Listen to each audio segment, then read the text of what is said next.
Hi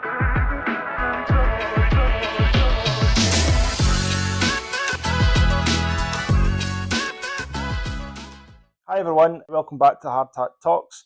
My name is Kenneth Martin, I'm your host. I'm joined today with Pamela Cunningham from Growth and Performance. Hi. Pamela, thanks for coming on the podcast. We always start off just with a wee introduction from yourself as to who you are, what your business is, and how you came to be in this position. No problem at all. So my business, Growth and Performance, is a consultancy in the construction industry. So we work with businesses of all sizes just to help them optimise, to stop tendering for everything and to start winning more of the right work. Mm-hmm. Primarily, we work with SMEs purely because that is the businesses that I feel need the most support right now. Mm-hmm. And also that's probably what the industry needs. It needs more of the resource to climb up the supply chain tier rather than just focusing on bringing in new skilled resource. How the consultancy came about, I've been in Tier 1 procurement for about 6 years. So I work with businesses like Balfour Beatty, Laing O'Rourke and SSE. But that was 10 years ago. I started my procurement career as a buyer for a maintenance company. So we did refrigeration and HVAC and stuff like that. So I was just buying copper pipes and flues and you name it. And then and it was all just very transactional, and I always just thought that's what buying was. Mm-hmm. And then when I started in Balfour Beatty, I started the strategic procurement, and I just fell in love with it. I just couldn't believe how much thought and process and strategy has to go into bringing a contractor on board onto a project. And I think through that journey, I kind of went from being a buyer into a supply chain manager and a procurement manager. And I just really fell in love with working with the supply chain. Mm-hmm. I think it's really important to know who you're tendering with, what their strengths are, where they fit in a project, rather than it just being transactional. Here's a bill, send me the rates back.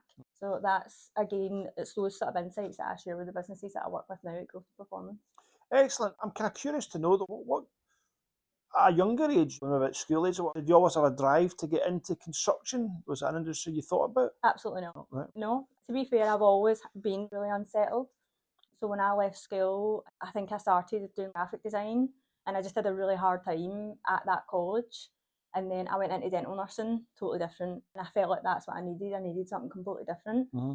And I was actually talking about this yesterday. When I was a dental nurse, I loved being in college, and I had huge aspirations to becoming a hygienist. And then I went to uni one day and I met a dentist.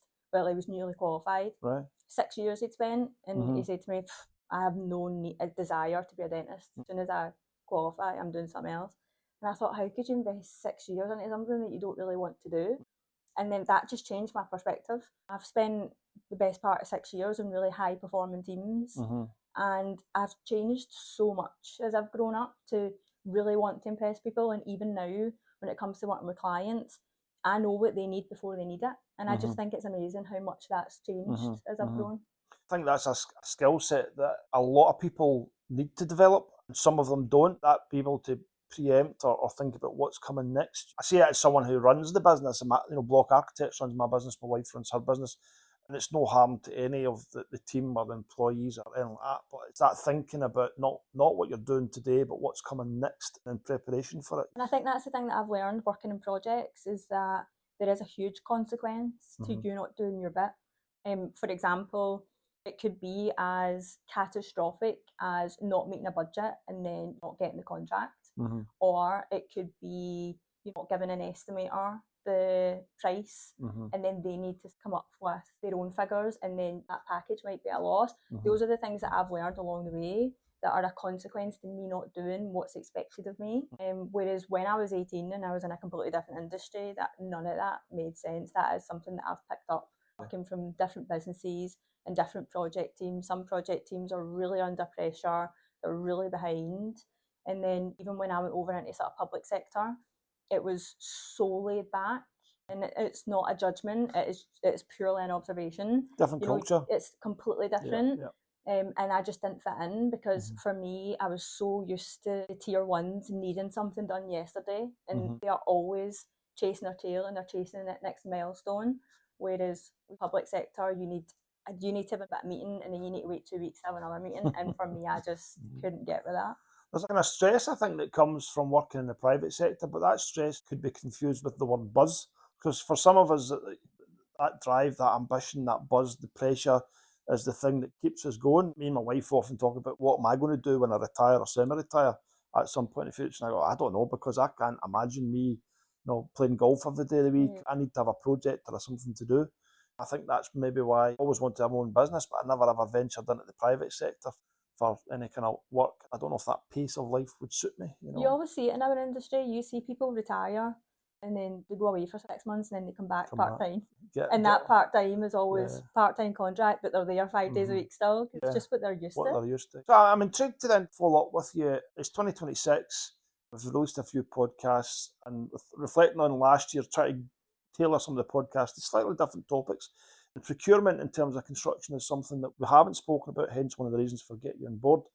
Maybe want to frame how things sit just now for the listeners and the viewers about what does procurement look like in 2026? Do you think we're kind of buoyant just now, or are we going to become more buoyant towards the end of 26? Where does we sit just now in the cycle? For me, I think procurement varies depending on the business and how that business is set up.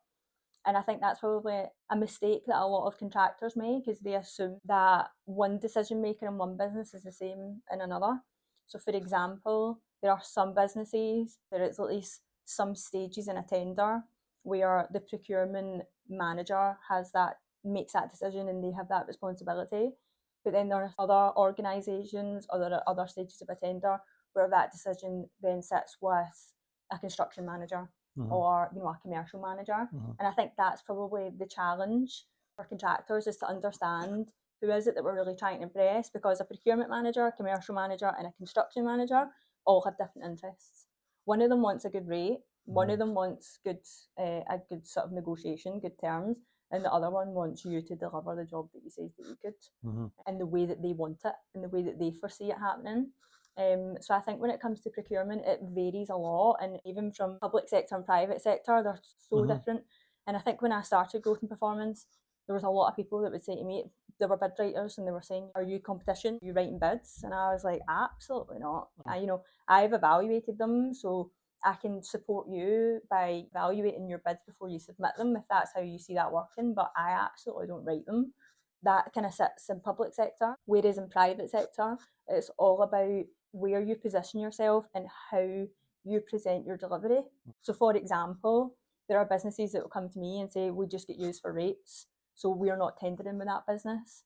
If all you submit is rates, that's all they'll ever see of you. So from sitting in a procurement seat, I could send out a bill to multiple businesses, and those businesses that just send me a bill back, that's all I'll ever see of them.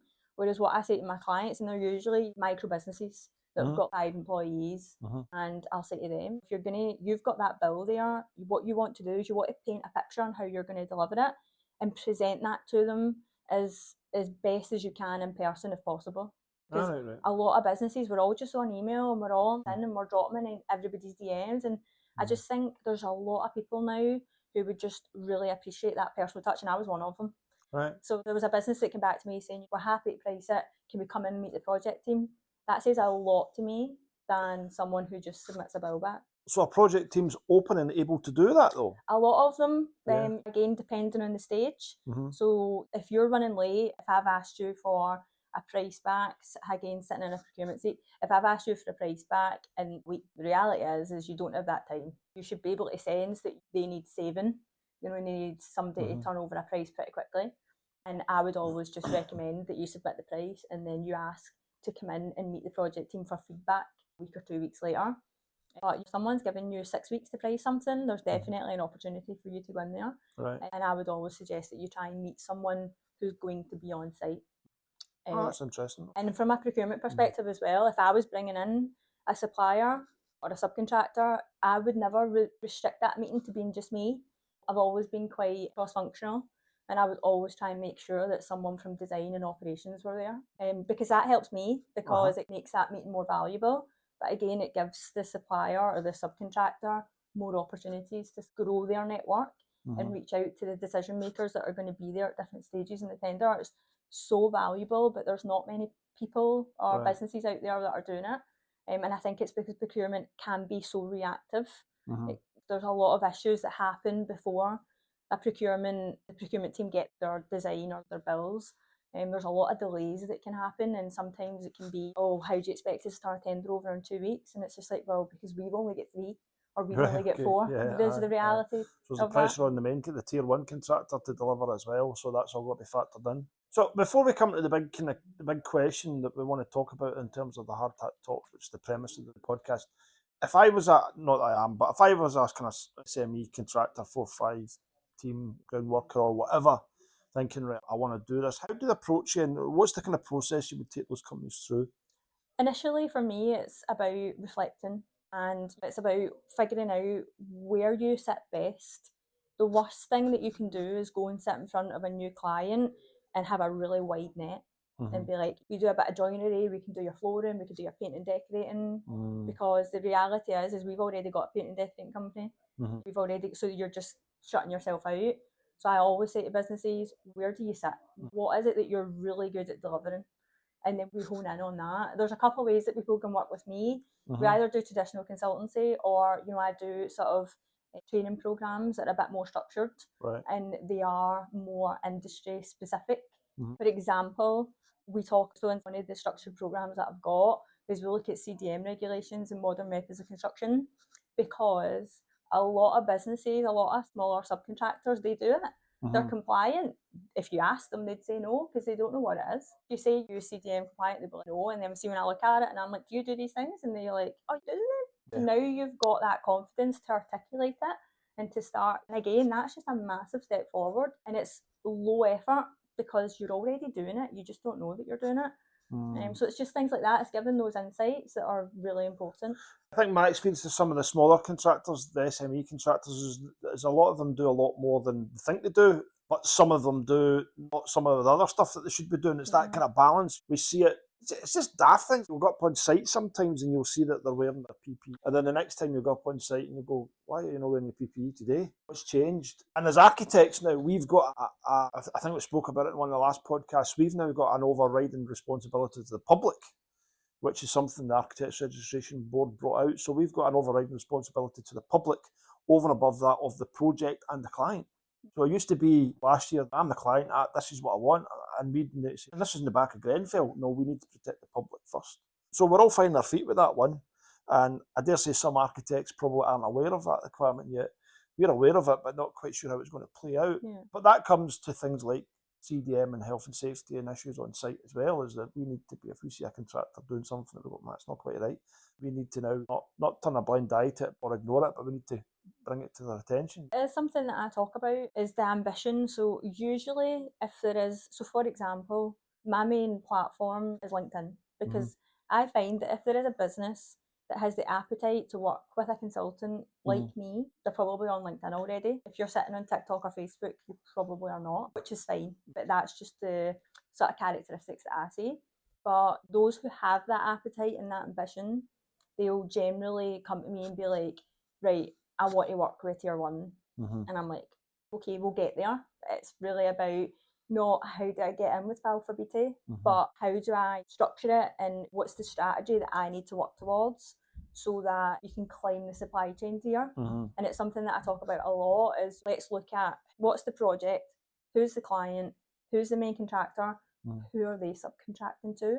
Because if you subcontract, you'll learn what not to do.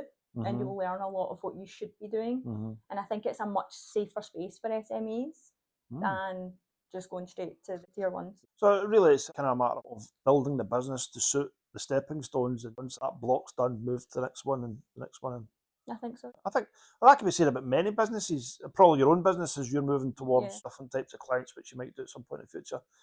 I'd probably say it with block architects as well, and various other businesses. We've got the privilege of working with quite a lot of wealthy private clients as well, and that's a result of them having grown businesses. And you do look at their journeys and think it's all about, you're saying, for example, you're a painter and decorator, but you're not a painter and decorator and someone who does groundworks or a multi-trade contractor. So it is about positioning, I think, is the big thing.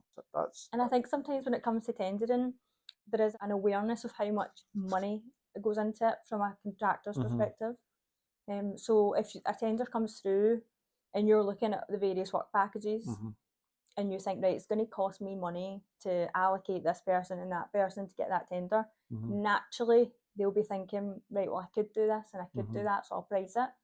But actually, it has a sort of counteractive effect, because it just looks like you don't really know what you're good at. And I've been in meetings before, we're saying, what is it that you do? Oh, well, this, that, right. But surely there's something that's like your business fundamentals. What is it that you're really good at? And a lot of businesses can't answer it, and it's because they're too scared to cut themselves off. The niche, you see it quite a lot. Architects are the same, but you see it quite a lot in the kind of trades business. Contractors, definitely 100%. I've got a wee quick question for you then about accreditations, because it really grinds in me, some of these accreditation things. Yeah, and we've been party to some of them. But obviously, like any business owner, I look at the finances on a regular basis, and I see all these wee fees: 150 quid for that, 200 quid for that, memberships for that. Some professional organisations, living wage one should all be a living wage, but there's all these wee accreditations which for a business my size can add up to £2,000-3,000 a year, and you're thinking, what do we actually get for that? And even if we've got it, how does it actually help us with getting work? So I don't know if you've got a view on that, some of the accreditations that's been asked for you. And I've got quite a strong view on it. I wish I could be a little bit more diplomatic, but it massively frustrates me. So when I started with the tier ones, the rule of thumb was if you're on site, you need to have Constructionline Gold. Now, we won't talk to you unless you've got Constructionline Gold, and it's wrong. I talk about it a lot on LinkedIn, and I have had some people say, well, we need to have it for this and we need to have it for that, but we can't escape the fact that accreditation, specifically Constructionline Gold, is being used as a bit of a scapegoat for procurement teams to do genuine due diligence on who it is they're tendering with. So for example, the whole we won't talk to you until you've got Constructionline Gold, that's literally just a tick box.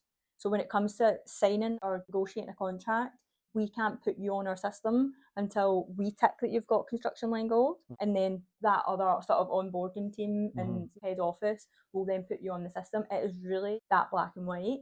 Whereas if you flip it from a contractor's perspective, it is complex, it is costly, and it's unnecessary. So there's definitely a space for Constructionline Gold, but since I launched Growth and Performance in June, I've worked with various businesses who have no place having a Constructionline Gold accreditation, but their tender prerequisite says that they need to have it. And it's by far more complicated getting someone a Constructionline Gold accreditation when their business isn't set up to be on site. You can't answer that question because you don't do it. There's even been businesses that I've spoken to who have said, we've got it, but we just use ChatGPT to get it. And I don't have any words for that because it's painful. So I think I'm actually going to an AI event in a couple of weeks, and I think it's one thing that I'm not going to learn about how to implement AI into my business. I'm going to raise a question of when does it become catastrophic? So for example, there was another tender consultant told me that there was a contractor who used ChatGPT for a public sector bid. They won it, and the client came to them and said, where's your cameras? And they were like, and they says, well, your submission said that you would wear cameras. So not only did they not read their submission, but they then signed a contract that they obviously never read either. And no contractor would ever walk about with those cameras on to do their job. And that is the issue that we have.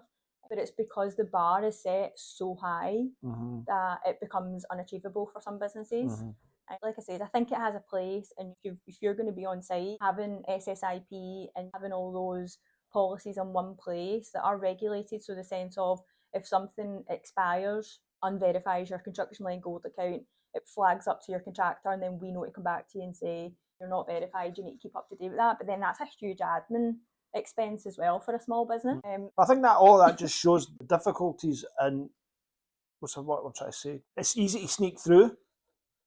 ChatGPT can sneak you through, which in theory is easy. I'm not saying maybe that was a one-off. Also, the whole legitimacy of the whole thing just gets called into question. I've heard other contractors tell me that they were asked to price for projects, but the client had put the entry criteria so difficult that they went out to contractors and got zero prices back because they couldn't meet the criteria, but were perfectly capable of dealing with the projects because they've done them in the past. So there's that whole thing. I think we talk often in the podcast about regulation. Maybe not about procurement, but we do talk about regulation and how difficult it's become, and how I suppose other countries as well seem to be more regulation, bureaucracy, and by the way, trying to squeeze a pound profit out of it at the end of the day.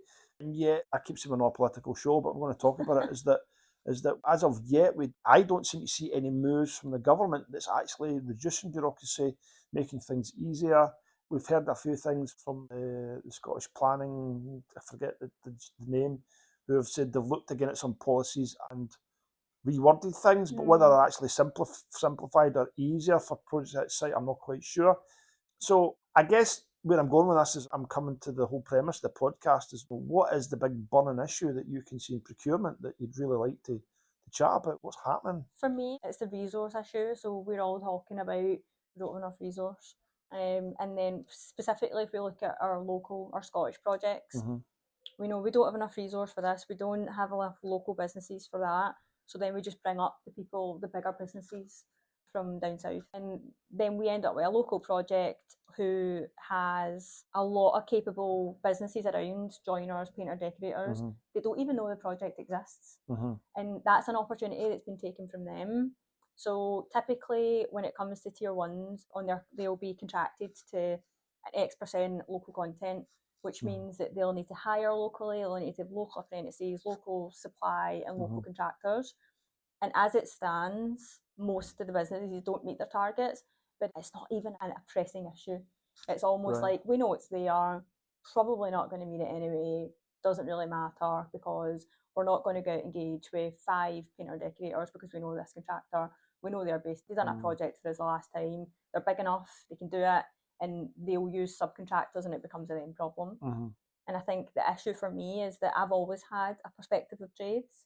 So myself, I've been with my husband for 11 years and I've been involved in his business the whole time. He's got a tiling business. It's hard not to when your husband and wife is in my house. And it's different for him because his business is quite niche, it's quite high end, so there's not a massive space commercially for his business.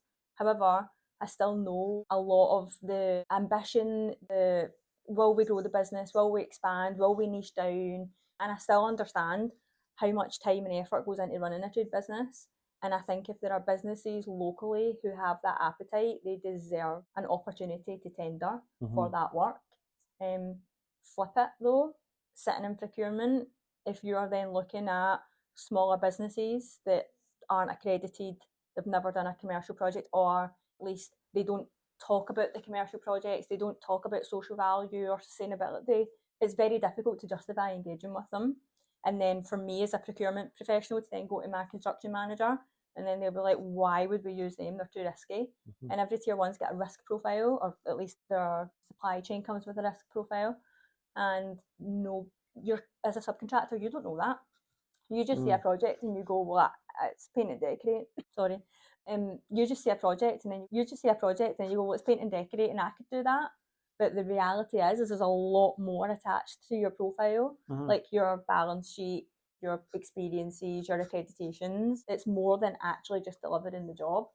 So what's the disconnect then? Why is it that the local resources, the local tradesmen aren't interested? Is it they don't know? Is it the big guys, the circuses, or just why is the disconnect? What's the specific challenges for with me? It's both. So there's a lot of effort. So again, we've already spoke about the time constraints in procurement. So you're then expected to reduce that time frame further to coach a supplier through their accreditations and through the bill and through that tendering process. Not going to happen. Right. But then also, I talk a lot about this negative narrative on LinkedIn, and I just think it spreads. And I think right now, I hear it a lot is, I'll never work with that house builder because someday I know they never get 20 grand. Or I'm not going to work with them again because I had to wait 8 weeks for payment. And I'll say, when you signed your subcontract, what were your payment terms? What do you mean? Well, the fact then is you've went on to site without a subcontract. You're basically saying that you've had to wait 8 weeks, but you didn't tell them when you expected to be paid. So you didn't negotiate payment terms. But again, that small business doesn't know that that's the way that it works. So I think because of all those things that happen, because what I say to my clients is, first off, we want to protect your business. We want to learn, what does your business need as a minimum? So what are your payment terms? That's where we start with what you want, and then we negotiate it. And if they come back, then we look at how that affects our cash flow. We look at the repercussions of that almost. If we can manage that, if you can think about a smaller business who's done that work and they've not had a great time, maybe not known the health and safety requirements, and they've maybe not known the working hours, and there's 2-week projects then taking 4 weeks for them, then they've had to wait longer to get paid. They've just had a really bad experience, and then they go in and talk about it, and then there's another 10, 20 contractors that are going, and then So that's difficult for the tier 1 contractor then, who's trying to find the resources to do the project. I would say so. Yep. We've got a picture of the scenarios or the issues, but is it too top heavy? There's too much bureaucracy involved in trying to do this in terms of the qualifications of the. I keep saying that all of this stuff is in there for the right reasons, but unintended consequences is usually the things that make it difficult. So, for example, the Constructionline Gold is there for the right reasons, but actually, is it just a big hindrance that you've got 20 boxes to tick and only 1 in 10 companies could manage it, etc.? So, how do we simplify it? Is it a government level thing? Is it something the tier 1 contractors can deal with at their level, or are they prescribed by up above? How does that work? I think it's an attitude thing. And I think for me, again, it's far easier to say, I'm not going to talk to you until you get Constructionline Gold, than it is to say, come in, meet us. Right, well, we're tendering out. Tendering is a process, and sometimes you'll come in at stage 2, sometimes it'll be stage 3, sometimes it's your best and final offer. So if you bring a contractor in at stage 2, you get plenty of time to get them Constructionline Gold. Plenty of time. So you could ask them to register as an associate member or Constructionline Bronze, it's a couple £100, and it's very minimal documentation. So you could then be realistic with them and say, right, this year, if you tender with us on Constructionline Bronze, in a couple of, maybe this time next year, we'll be ready to get you Gold. And then by the time that contract comes, or more realistically, what I would always say to the suppliers that I tender with is, I'll tender with you providing that you agree to get Constructionline Gold if we award you a contract, because it costs money, and I don't understand why you should pay thousands of pounds just to tender. And for me, again, that sits very well with public sector, because typically if you're an SME in construction and you're looking for public sector contracts, you need a bid writer. £1,000. And by the way, I've done a bit of bid writing just in the last couple of weeks to support a client, and it's a bit of a test. It's for me to get a bit of learning, to give them a bit of feedback, and there's no charge to it, and it's tedious. It's absolutely grim. I massively regret it, and I keep telling myself I'm going to learn through this. I'm going to learn. As a result of it, I've actually brought on bid writing consultants because I never want to do it again. So there is an element of it's expensive because it's a job that not many people want to do. But the reality is that as a smaller business, you need to pay anything. Some of the rates I've seen is in between £3,000 to £6,000 to potentially get on a framework. You might not get on it. So even if you do get on it, you're not promised a framework. So what's that £6,000 for? And I think that thing of, even if you get on it, there is still that thing of the relationships and the trusts that those tier 1 contractors have with the companies who they would, I'm going to say, would favour. And that's a big challenge because we've been through that scenario as well. One of the things I remember was, I think there's a requirement that if you do put a bid in, you're duty bound to get feedback on that bid. Well, one particular council, we put a bid, we just got nothing.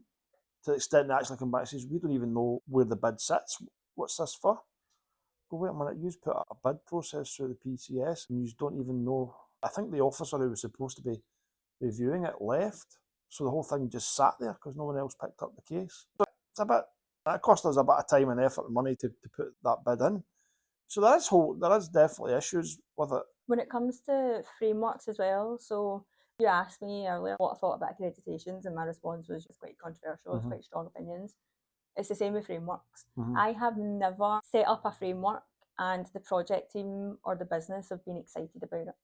They've never been like, can't wait to get this set up so that we can work with them. So that it's always, well, they are not done well. We didn't like working with them, but we need to bring them on because they're an incumbent. We need to do this. And then everybody's miserable about it. And then it's going to take ages to set up. And then you're 18 months down the line. And then the decision makers already don't want to work with people because in that 18 months they've fell out over something. It's always the case. And again, now because I've got that perspective and then also the perspective of the people trying to get on the frameworks, I can't help but sit here and say, save your energy and put that into building really meaningful relationships with private sector businesses. Because if you build that relationship and you just do the job that they've asked you to do, they'll give you another job and then you do that again and you do it. It can be that black and white. I think private sector is just so much easier, to be honest with you. I mean, we do some work with local councils, and there's a lot of trust, which we've grown and worked with them over the years. And I would agree wholeheartedly with you, to the extent that we're probably a good point of contact for them, because they do trust us and we do give them a great service. But the reality of all of that is that definitely working with the private sector, procurement is just so much easier. And actually, as architects, we're in more control of it, because that's our traditional role, is to deal with the whole procurement and taking a building from nothing to actually getting it on site and then delivering the keys at the end of the day. And working with contractors through that procurement process, because typically we would manage the whole drawing process. QS would come in and give us a bill of quantities, which is something actually that a lot of private clients now kind of no longer want to pay for. Right, we can talk about that. But typically, if that document was produced, then the tender process is a breeze, and the selection at the end of the day is. And how do those contractors get on board? Well, typically you would say to your client, as the end that you want to work with, well, we've worked with these ones before, happy to work with them. Or the design team would take a view, not just architects, but engineers, everyone would say, look, this is the project, we know what we're doing, we know what we've designed, who have we worked with in the past that could build this? And we don't get into the Constructionline Gold and the blah, and that one's got PI or this and that. There's basic conversations, but it's just so much easier to get a project done and dusted. And that probably brings me to thinking about public procurement, like the rest of the public sector. It's just riddled with bureaucracy and red tape. And I think anyone who challenges me on the whole public-private sector sort of face-off is they always say, oh, payment terms. But it's regulated and you get paid. And I had a meeting last week with a kitchen and bathroom business, and they were saying, you know, we've got a lot of experience and they've got a lot of resource. And if you think about it, if they go into the commercial market with the team that they've got, winner. And they said, what is the issue with commercial? What are some of the red flags? And I'm like, in all honesty, the biggest thing that I see is people struggling to get paid. But I always think that kind of goes back to your negotiation at contract. And he laughed and he says, our residential customers don't pay us.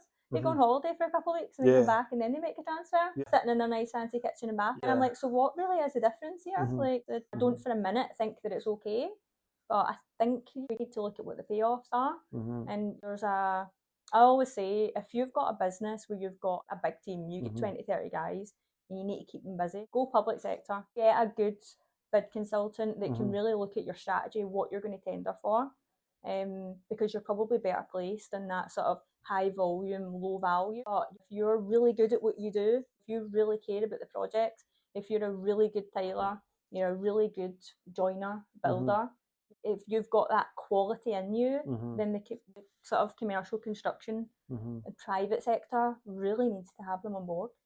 But the culture of how we in the UK and other countries pay ourselves is probably, I'm not saying it's wrong, it's different from other countries. And as much as that we do the job and then want to get paid, probably quite rightly, we expect to get paid within 7 to 14 days of the invoice going in, if not right away. And I keep thinking to myself, why do we do that? Why don't we take so much up front? Or why don't we just say, no, I'm trying to think, we're doing your bathroom, and that's maybe not a good example, something smaller. We're going to redo the gutters on your house, a huge job, say £1,000. Pay me up front, because we've seen it I've seen it over the years. The reason why that contractor's not turning up to do your gutters is because he's too busy chasing the money for the previous jobs or fixing stuff that probably doesn't need to get fixed, because Mrs. Smith's no paying him because there's a screw that needs fixed but didn't need fixed and stuff. So we see that with the trades, that people think they're unreliable, and don't get me wrong, that some of them can be. That is what I was going to interject. I think we've kind of now tipping into this residential side, and there is a massive problem with quality. And I think even if it was me, and you're saying pay me up front, I understand where you're coming from commercially. I think that's fair enough. But I think kind of more residentially, there is a massive issue with the demand in trades. Thus meaning they don't show up, they don't even want to come price it, they don't want to do the job. And even if we get it a lot of time in Thailand, the amount of businesses that phone us and say they've just not showed up, you know, we're 3 days into the project now and they've still not showed up, please can you help us? And because we are so niche, we've got a really small team, the chances are we probably can't. However, I'm always asking, saying to my husband, why did you, I mean, commercials, you just don't show up. You've got a big restaurant there, chain of restaurants, and you decide just not to show up. It's obviously because you don't need it, and you've just decided to go somewhere else because the demand is there. And I think that's a huge problem. It's a massive problem, because I've seen that over the years. the communication problem of those issues is shocking, you know, and I've seen it in the house as well, even as an architect, pulling in tradesmen that I think are reliable because I've known them for years, they've maybe gave me good work in the past, then all of a sudden, I don't know, I'm trying to think, fitting an electrician wanting me, what I want them to do, that a security light at the back that's broken down, I'll come out next Friday. Friday comes and goes, don't appear, no phone call, no email, no nothing. Talking about people I've worked with for years. This is just an example, not a true story. And then a week later, you might get a phone call out of the blue saying, I can come and do it. And you go, I've already fixed it because you never turned up last Friday. It's almost this presumption that they've got the right not to turn up and the right to tell you a week later that I'm coming out. And then they act surprised with the fact you fixed it. It's just, so there's that. I wholeheartedly get it. There's this, I don't know what the word to say. I think it's an It's attitude. just bloody rude. And they get away with it because not only can they charge a lot more now, but again, even if they don't want to show up, there's plenty of jobs sitting there and then their texts or WhatsApps sitting there, and they just, I mean, my husband's phone's the same. He's just got hundreds of unread WhatsApps, and he's not the best communicator anyway. But there are times I'm like, just if you're not going to do it, just say just now, message, sorry, can't do it, rather than leaving it sitting unread. It's just those wee behaviours that I think eventually mount up. And the one thing I say to these businesses is, if that's how you treat your residential clients, you've no place in commercial. Because if you go into commercial markets, you get one chance, and if you treat one contractor like that, they'll all know about it, and that's it. You just go back to the residential. No, it's a big bugbear of mine. It's a huge issue that I see through the practice and working with some of the smaller contractors, some clients as well, that you'll message things and they just don't come back to you. But then 3 or 4 weeks later, when it becomes urgent, we're apparently the ones that's holding things up. We've been trying to communicate with you for 4 weeks, you know. So that's been interesting. I think you've probably opened our eyes to a bit of procurement in terms of what you can do and how things sit with industry, particularly up here in Scotland. I'm curious about the fact that you mentioned that a lot of contractors, if they can't get local resources, are pulling trades up from England and Ireland. So have they got an abundance of tradesmen down there, or so they've not got enough working? And I'll be honest, I actually think that when you think about it as well, if you're a Scottish contractor or project rather, and you look at someone who's half an hour down the road's rates, and then you go, well, do you know what? Probably a bit too small. They maybe not have the resource. We're not really sure if we trust them. We need to make sure it goes to plan. Let's just not. However, we're going to go with these guys. We really trust them. They're coming up from Manchester or somewhere else, and then they've got tens of thousands of pounds of prelims. That's expected though, because they're travelling. Do you know? And I just think you're not only are you bringing other people up and using other resource that's not local, you're spending more money on prelims because of it. And I just think it's so unbalanced. It's definitely, I think, to be fair, there is an element, and I know what we've said before, we'll try not to be critical, but that's why I really want to get guns out and go. I think if you compare how we train in Scotland, so with the likes of the CITB and the levy, it's totally different down England. Right. And I think I'm not 100% certain in the differences, but I know that there is a lot more training funds down there with the apprenticeship levy. It's all the businesses pay it, and therefore it's more easily accessible. And also because of that, there's less pressure, so there's probably a lot more people coming through the industry, so there is more resource. Whereas in Scotland, and it's a big thing, so myself and my husband launched the Skilled Trades Network last year, and I think for me it's just really important that both of us are there. So he set up the training academy for tiling a couple of years ago, and we spent a lot of money personally on it, and then we just couldn't get it accredited through all the red tape with SQA and all that type of stuff, and it was painful. We came away from it, and now we're trying to collaborate with colleges, because as it stands, you can't learn tiling in Scotland, and I'm not sure if you've tried to get a tiler recently, but it's nigh on impossible. And again, when it comes to you can just phone you up and say, just put me in, Ross, if you'll answer my WhatsApp. Exactly, I'll answer, you won't. So when we have that sort of training element to it, and for him, the Skilled Trades Network is about creating opportunities for young people. He really wants other businesses to look at how do we bring people into the industry. We want younger people to come through. For me, though, it's really about collaborating with each other as trades and same trades. So 2 painter decorating companies, 2 tilers, but also cross collaboration. And the reason for that is when I was in procurement, smaller businesses would come to me, and I might be sitting with a package of a couple of million because the projects were massive, and the small business comes to me and we want to tender for it. well, you've not a chance in hell just because of the turnover of your business. It's just not, it's out of the question. However, if they had partnered with another, I kind of make it a bit more of a safer environment. So you guys can collaborate together. You can find a bigger contract and work together if you trust each other. That's not up to me to decide.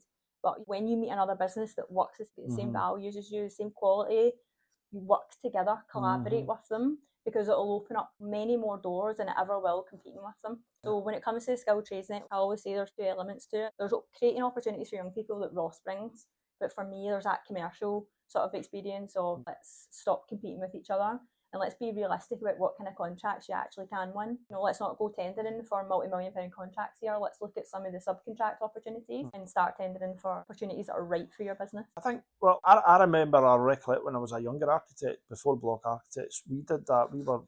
The company I worked for in North Lanarkshire were probably one of the biggest, if not the biggest, in North Lanarkshire. I think we had about 13 or so staff at the time. But there was a gap, the technical resources in terms of to build and warrant and construction stage. So the directors at the time went to another local architecture practice who did have those resources. And that for me was a great lesson in collaboration in terms of what you don't have, arguably same postcode, so you could argue that they were competing, but actually the marriage of the skills was fantastic for the duration of the length of time that it was required to do it. And then when those projects dry up, both can part and know that there's a potential future for collaboration in the future. So it does work. I'm curious about the programme. It's maybe something we can talk about another time, because we've had conversations in 2025 about the whole thing of apprenticeships and training, and it reoccurs. It's a recurring theme all the time. But I'm curious, you mentioned about trades, the difference between Scotland and England. Do you think that the tradesmen in England are better than the tradesmen in Scotland? I've not experienced it enough to be able to compare, but and that's it. So if you've got a contracts manager, or for example, we're sitting as the main contractor and the contracts manager, the subcontractor, that's only the relationship we need. So if he's managing his resource well, there isn't any sort of issues there. So for me, I've never had those interfaces with the resource, but the reality is that if they've got the manpower, then... Excellent. Well, if there's any guests listening and they know a wee bit more about resources or quality trades, England versus Scotland, then there's maybe, well, the World Cup's coming up soon, so at the time of the podcast, at the right time, we can brand it with flags and stuff, you never know. Well, thank you for all of that. We came at the stage in the podcast where our previous guest has left a wee question for you. So, and the question was from Greg Denham of Moda Ceramics, and his question was, if you had to take one thing forward in 2026, what would that be? To be honest, for me, it's a level of belief. So if you think about my journey personally to leave, I spent years climbing that corporate ladder, and I got to a point last year where I thought, this isn't suit me. This isn't aligned with who I am. I'm not becoming a version of me that I'm proud of. Right. To be able to move away from that and to create something of my own that aligns with my values, and where I actually feel like I'm able to share something that not many other people are sharing at the moment. I am very proud of that, and I think sometimes there's a culture in Scotland specifically where you can't really, it's almost like you can't be proud of that. You need to be humble. I think for me, I've reflected, and I think what I've done, what I've achieved personally and professionally in 2025, for me was remarkable. And I think what I'm taking into 2026 is just that belief, just keep going. And whatever it is that I'm deciding that I'm going to do, because I would much rather give it a go and be seen to be giving it a go. And then if it doesn't, for example, I launched a training program last year, supposed to be CITB accredited, and I thought, wow, winner, this is perfect. Bit of funding, perfect for this. And I was like, well, what am I supposed to do with that?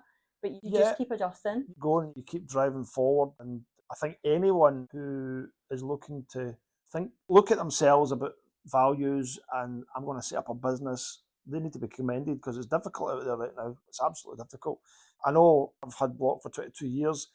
I really wouldn't like to be thinking about starting off again just now. All that said, people that say, we started their business in COVID and their businesses are flying, etc. You think, well, I think it's a mindset and a belief, as you say. It's about having that mindset and belief in what you're doing, and just keep putting one foot in front of the other and driving forward. And if your business becomes a consultancy that's just yourself and that's what you want to do, then that's fine. But if it becomes something with 4 or 5 or 10 or 15 people helping procurement, not just in Scotland but the UK, and that's your vision and you deliver it, then fantastic. Go get it. 100%. Definitely the latter. Excellent. Well, we'll watch your journey. You don't know who the next guest is going to be, but we'll always finish off with just a wee question from yourself to them.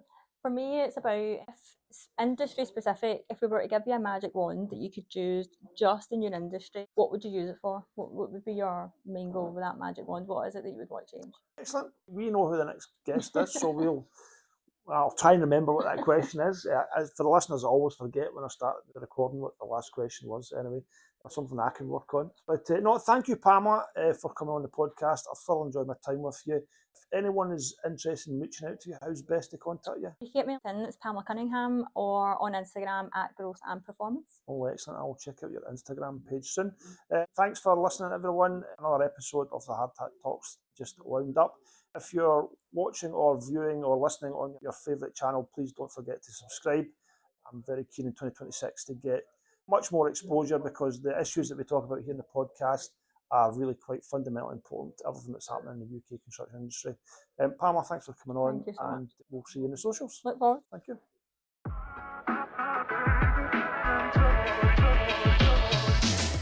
Thanks for tuning in to the Hard Hat Talks. If you enjoyed the conversation, don't forget to hit that subscribe button, whether you're listening on Spotify, Apple Podcasts, or wherever you get your shows. That way, you'll be sure to never miss an episode. If you've got any feedback or a topic you want us to tackle, please drop us a line. We'd love to hear from you. Till next time, stay safe, stay sharp, and keep your hard hat on.